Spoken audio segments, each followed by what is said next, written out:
Hi. I'd like to now talk about how to achieve likeness with a self-portrait.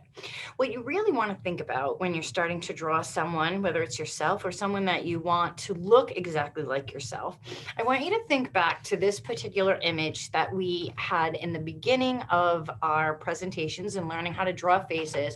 And this is a basic woman's face that has all the proportions that are similar to what we had in Da Vinci's pictures, with lines drawing and things lining up.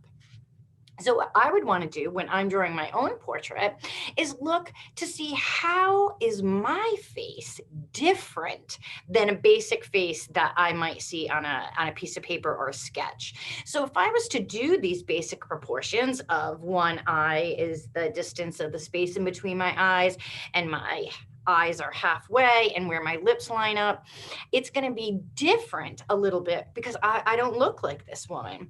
And so, what I want to do is really think of what makes me look like me and not this woman or somebody like that.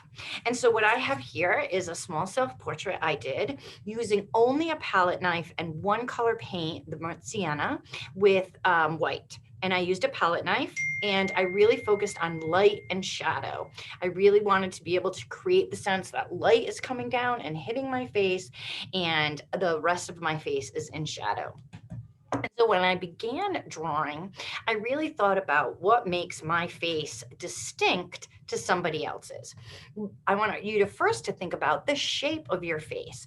Shapes might begin as an oval, but for instance, I have a very heart-shaped face in which I have more of a pointy chin or one that comes down to the shape of a heart. Some people have more square chins, very round faces.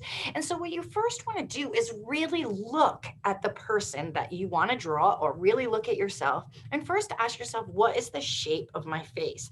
And so, my face is a little bit more heart shaped, and it comes down to a little bit of a point. One other distinct quality about my face is that I do not have a large mouth. My lips are actually quite small compared to other people's.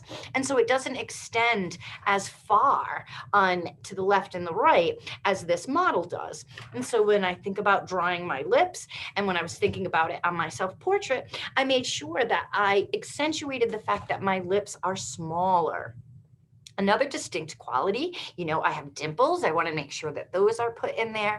And then I really want to think about the shapes of my eyes. When we looked at Salvador Dali, his eyes were really large and will give a certain feeling, but my eyes are one in which my eyelids cover just about the top of the circle, and they cover a little bit more of the bottom of my iris. And they are not small and squinty eyes, they're a little bit wider, and the space in between my eyes is a little bit smaller than the length of an eye. And so, what you want to start to do is look at distinct qualities. The shape of my eyebrow. The shape, is my nose turned down? Is it turned up? Can you see inside my nostrils? What is the shape of my nose? And so, before you even start putting a line on the paper, you really want to look and try to examine the inner structure and the outer appearance of these particular features on a face. The next thing you want to do is really come up with one measurement you know to be true. And so for my particular face, I'm going to use a pencil for measurement. And by looking in the mirror, I might decide that I want to do a little bit of a three-quarter view. And one mistake that a lot of people make that I really want you to think about is that if I have like a little bit of a tipped head like this, notice how my eyes are tipped and my nose is tipped and my lips are tipped all in the same direction. Sometimes people will tip their eyes and their nose but straighten out their mouth, and then suddenly it doesn't look like it's fitting, right? And so whenever your head tilts in a particular direction, make sure that the eyes, the nose, and the mouth equally tipped and are parallel to one another. And you don't have the eyes tipped and not the mouth and the nose, because then it won't look as realistic. Next, take a measurement you know to be true. And so, for instance, I might measure that the tip of my pencil goes into the corner of my eye, and then you notice my thumb here is going to measure the distance of my eye. And so, when I'm looking in the mirror, or looking on the screen, I'm going to say that my eye is this big.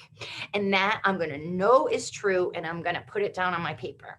And so knowing that my eye is big, this big on this side, I'm going to measure to see if it's the same size on the other side, and it is, okay? Then I'm going to measure the space in between my eyes. And actually, they're a little close, but for the most part, it is the size of one eye. Then I might start to measure the space from my eye to the beginning of my hairline. This goes back into space, so it needs to have a little bit of shading here, but it's a very important part. Your eye does not go all the way to the hair. There is a bit of space that goes back that you want to achieve. How big is my nose in relation to my eye? So if I start to measure my eye shape goes right here on my nose. And so once you have the size of your eye on your paper, make sure that whatever part of I do my nose, that's how long it is. How wide is my nose compared to my eye? So if I measure my eye, my nostril starts at my fingernail, and my nose, see, it's a little bit longer. And so I would make that adjustment based on the eye that you drew on the paper. What's really important is you take that one part and measure everything else off of it. How big is my mouth? Like, my mouth is really small, so that it's, if I go up, like, it only starts at the colored part of my eye. And so you could make lines go diagonal to see, oh, if I made a line go from the corner of my eye to my nostril, oh, look, it hit in the middle of my lip. Okay, so on my drawing, I'm going to make sure I see that. How long is my hair in relation to my chin? Where does my neck come in relation to my ears?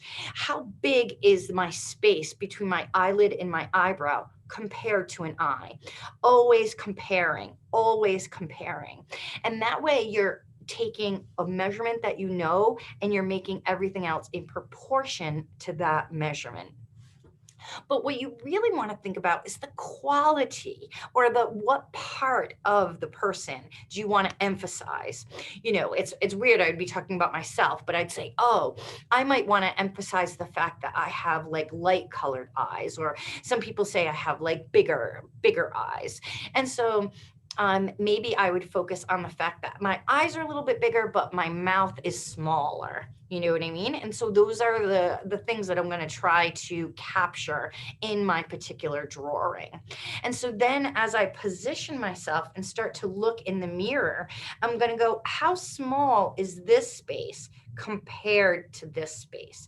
How little is my lip here compared to how much I can see it there? If I was to draw a line straight from my lip, notice how it does not line up with the corner of my nose, but it does with my eye. And so those qualities are all things you're going to look for as you begin to sketch. And then in the future, the next presentation, I really want to talk about lighting, because lighting is really going to change the way that you see your features. But what you really want to think about when you're drawing the proportions of a human face and trying to create likeness is, one, how are you different from a basic generic face? My nose is wider than that woman's nose. My lips are smaller than that woman's lips. My eyelids are bigger. See how you can see more of my eyelids than you can on her eyelids? My eyebrows are higher from my eyelid than this woman's eyelids, and my forehead could be slightly smaller, although I do have a big forehead, but you know what I mean? It could be slightly smaller. And so what I'm doing is I'm taking, maybe looking at some of your original drawings of just a basic face and looking at those proportions and how you look different than that. But then realize that it's more important that you're drawing an interesting drawing, that you're drawing one that shows light and shadow and structure and form, than it is to look exactly like who you're trying to capture. It's many artists might resemble somebody, but our main goal is that it looks like a human, and that it looks like it's 3 dimensions. but by looking at something that's already pre-done. Like for instance, a big quality is you can see more from my eyelashes to my crease of my eye. You can see a lot of that, but look in the photo. You can't see hardly any of that. So the shape of my eyes are a lot more rounder than this woman's eyes.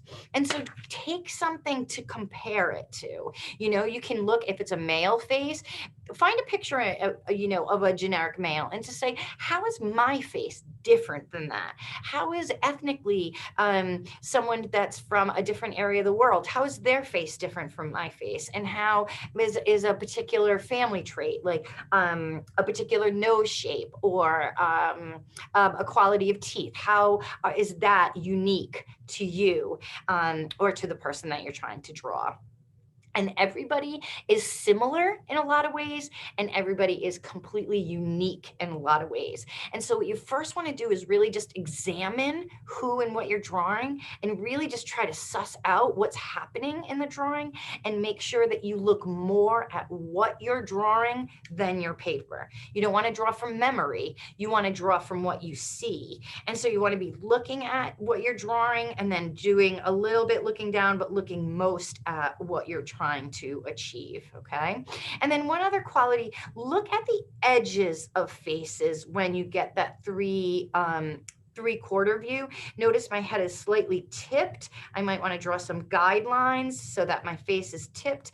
And then I'm really going to look about at this outside contour and how that is really distinct to my particular type of face. Maybe somebody with a higher cheekbone would have a higher area here. Maybe somebody with a more square jaw would have more space here, but that's what you're trying to achieve. So good luck.